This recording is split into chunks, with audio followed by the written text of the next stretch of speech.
नमस्कार। आप देख रहे हैं सारा सुखनगर और मेरा नाम है हितेंद्र भदौलिया।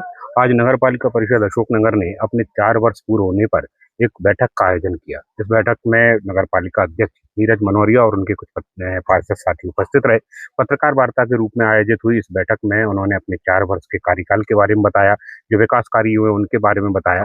साथ ही जो शेष 1 वर्ष का समय रह गया, उसको लेकर भी अपनी कार्य योजनाएँ जनता के समक्ष रखी हैं। मगर इस पूरे बातचीत के दौरान जो सबसे बड़ा मुद्दा था, वो नेता प्रतिपक्ष नगर पालिका रितेश जैन के आरोपों से जुड़ा रहा। नगर पालिका अध्यक्ष नीरज मनोरिया ने बीते दिनों उन पर लगाए गए उन आरोपों को सिलसिलेवार तरीके से जो है जवाब में लिया, साथ ही कई चीज़ों का खंडन भी किया।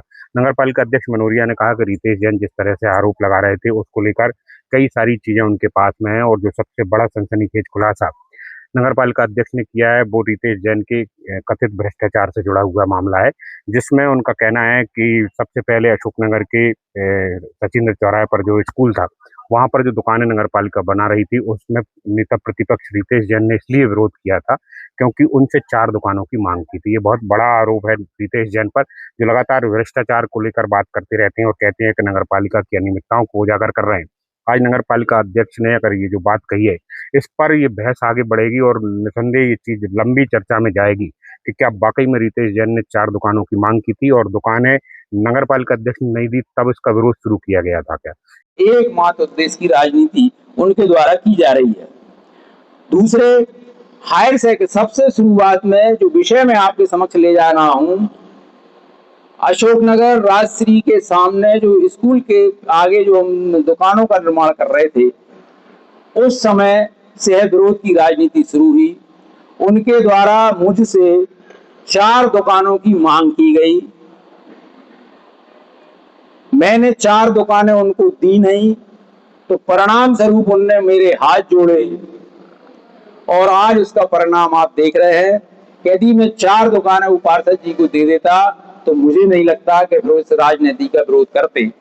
आवश्यकता पड़ने पर यदि आप प्रमाण मांगेंगे, तो मैं प्रमाण भी आप सबके समक्ष उपलब्ध कराऊंगा कि उन्होंने मुझसे 4 दुकानें मांगी थी। एक और दूसरा आरोप जो है गुना तरफ जाने वाला जो रोड है नौचुंगी नाके से लेकर जो है दुबई हॉस्पिटल तक, उसमें जो काम हो रहा है उसको लेकर बीते दिनों रितेश जैन ने जो कई सारी आपत्तियां दर्ज की थी, उसको लेकर भी नीरज जैन ने बहुत स्पष्ट कहा है कि चूंकि रितेश जैन की खुद की दुकान वहां पर है जिसमें वो अतिक्रमण किए हुए हैं और उनको ये दिक्कत थी कि उनकी दुकान के आगे जो पेड़ और ट्रैक्टर या दूसरे सामान रखे रहते हैं उनको असुविधा हो रही थी, इसलिए जनहित के इस काम में वो लगातार विरोध कर रहे थे। चुंगी नाका वार्ड नंबर 1 से दुबई हॉस्पिटल तक की जो सड़क का विरोध किया है, उसके बारे में स्पष्ट करना चाहता हूं। वो शहर की केंद्रित रोड है, गुना से लोग आने वाले हैं।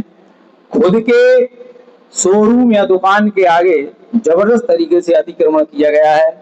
चूंकि वो जब सड़क चौड़ी हो जाएगी तो 9 या 11 मीटर की हो जाएगी, उसके बाद फुटपाथ बनेंगे। फुटपाथ 2.5 या 2 मीटर या 3 मीटर का बनना है, तो इसके बाद जो अतिक्रमण की प्रक्रिया है, पेड़ लगा लेना, अपने वाहन खड़े कर लेना, वो सब नहीं हो पाएगा। इसलिए इस गुना चुंगी नाका रोड का विरोध कर रहे हैं।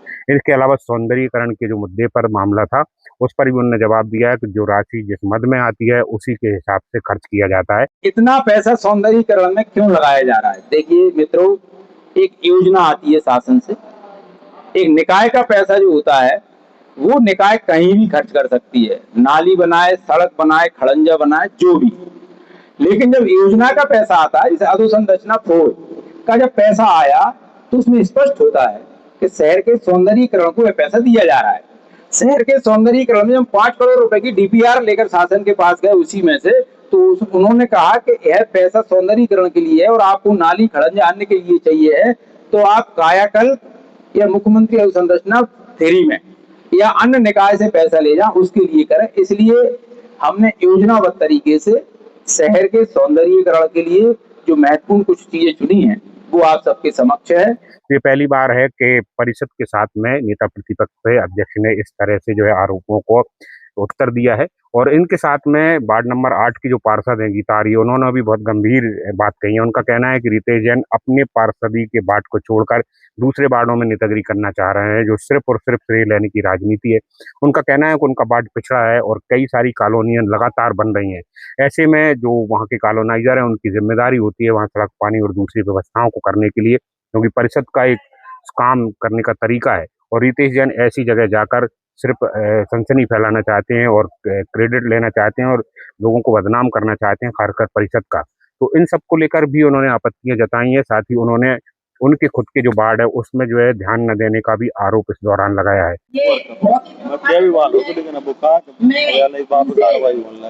हमारे पत्रकार भाइयों के माध्यम से सिर्फ यही बताना चाहती हूँ कि वो अपनी ओछी मानसिकता की राजनीति मेरे वार्ड में जाके ना करा करें। आप अगर वो इस तरह की अगर वो जनता का अगर भलाई करना चाहते हैं और अगर वो सड़क नाली निर्माण कुछ भी करवाना चाहते हैं जनता के हित में, तो पहले आप उनसे एक बार अध्यक्ष जी से बात करें, मुझसे बात करें कि क्या परेशानी, कहाँ परेशानी है, ये सड़क क्यों नहीं बन पा रही है, तो ज्यादा बेहतर होगा।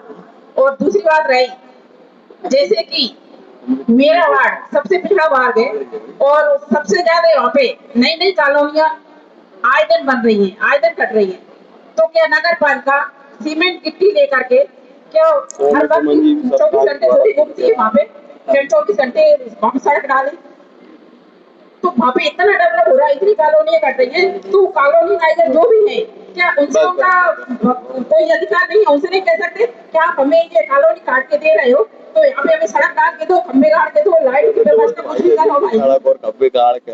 क्या वो नेता प्रतिपक्ष है तो क्या वो इतना नहीं करवा सकते? जो भी कॉलोनी काट रहे कॉलोनी उनको इकट्ठा करो, अगर आप जनता की इज्जत करना चाहते हैं तो घटिया राजनीति ना करें वो। और वो दूसरी बात, अपने वार्ड 18 में जाके अपने वार्ड 18 को देखें कि मेरे वार्ड 18 में क्या हो रहा है। आज तक उन्होंने परिषद में कोई भी अपने वार्ड 18 की मांग ला के अध्यक्ष साहब के साथ में नहीं रखी। होना है या विकास होना है। इसके अलावा भी कई सारे पार्षदों ने इन 4 वर्षों के दौरान किए गए काम और दूसरी चीजों का उल्लेख किया गया है। तो बीते 4 वर्षों की जो महत्वपूर्ण उपलब्धियां और तमाम सारी चीजें थी वो सब अपनी तरफ से थी, मगर रितेश जैन के द्वारा बीते दिनों नगर पालिका पर किए गए जो कुठाराघात थे या जो आरोप थे, आज उनका जवाब जरूर इस पूरे प्रेस कॉन्फ्रेंस के दौरान देखने को मिला। देखिए मित्रों, विरोध की राजनीति करना बहुत आसान होता है। हम भी जब 1993 से 2003 के बीच में थे, दिग्विजय सिंह जी की सरकार थी, तो विरोध करना बहुत आसान होता है, लेकिन पक्ष में बैठना और फिर उस व्यवस्था और संचालन को चलाना बहुत मुश्किल होता है। लेकिन हमारी परिषद के संकल्प के साथ हम सब लगातार सहमति के साथ आगे बढ़ रहे हैं। लेकिन इतना जरूर है कि पूरे 100% काम होना संभव नहीं है। जो पार्षदों की सहमति होती है, नगर के विकास में जो आवश्यक होता है उसको काम करने का काम करते हैं। हमारी प्राथमिकता रहती है कि हम वार्डों में ज्यादा से ज्यादा काम करें। पार्षद की मांग और पार्षद की अनुशंसा पर यह हमारे द्वारा सारे कार्य करना हमारी संकल्प है।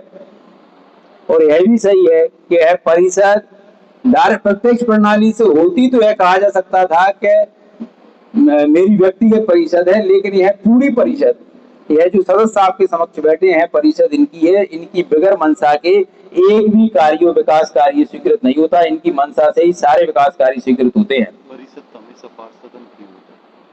परिषद पार्षद प्रत्यक्ष प्रणाली से जो होता है कि पार्षद खुद भी अध्यक्ष डायरेक्ट काम कर देता है, लेकिन मैं एक भी काम बगैर पार्षद की अनुमति के बगैर नहीं करता। और एक बात कि सारे पार्षद जब सदन में बैठे होते हैं, आज तक 4 वर्ष के कार्यकाल के दौरान एक भी पार्षद ने कभी नगर पालिका परिषद के किसी भी प्रस्ताव का विरोध नहीं किया। आज दिनांक तक परिषद की जितनी भी बैठकें हुई हैं, उनमें जितने प्रस्ताव आए हैं, संपूर्ण प्रस्ताव पास हुए हैं। उनको उसके बाद अमली जामा पहनाया गया है। लेकिन कुछ लोगों के द्वारा या कतिपय पार्षद के द्वारा बाद में बाहर जाकर सोशल मीडिया के माध्यम से और आप सबके माध्यम से झूठा जो प्रचार किया जाता है, मैं इसकी झूठा प्रचार की पुष्टि करता हूं। संपूर्ण सदन के सदस्य यहाँ मौजूद है, आप चाहें तो इनसे एक एक करके बात भी कर सकते हैं। हमारे यहाँ निर्णय वो ही होते हैं जो सबकी मंशा होती है।